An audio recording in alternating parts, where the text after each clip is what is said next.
Animang sugatan sa pamamaril sa isang bar sa Vigan, Ilocos Sur. Isang pulis naman ang sumuko matapos mapatay ang kasama ng lalaking nanuntok sa kanya. Nagbabalik si Alfie Tulagan ng GMA Dagupan. Voluntaryong sumuko sa mga otoridad si PO1 Marvin Lorena na miyembro ng bawang pulis matapos mabaril ang 30 anyos na si Jake Olpindo sa barangay Libtong, Tagudin, Ilocos Sur. Mag-iimbestiga raw sana si Lorena sa nangyaring gulo sa barangay nang bigla na lang daw siyang sinuntok ng isang kasama ng biktima na kalaunay humantong sa pamamaril nito kay Olpindo. Hindi na umabot ng buhay sa ospital ang biktima.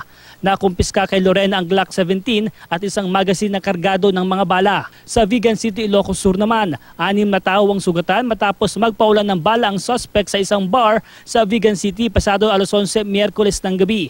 Kasama sa mga nasugatan ang bouncer ng bar na si Haris Paa. Nasugatan din si Levi Fijares, Elsa Lopez Rabara, Marcelino Are, Linden Chacola at Brian Concepcion. Dinala sa iba't ibang ospital ang mga biktima pero nakalabas na rin ang ilan. Nahulang isa sa dalawang suspect na si JD Kines Paa, 26 anyos. Napag-alamang may dating alitan ng ama ng suspect na si JD at isa sa mga biktima na si Haris.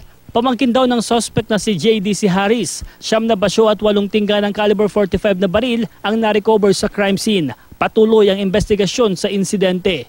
We have witnesses na naka-affirm yung identity ng suspect, pati yung descriptions ng mga damit nila, yung sinakyan nilang motor.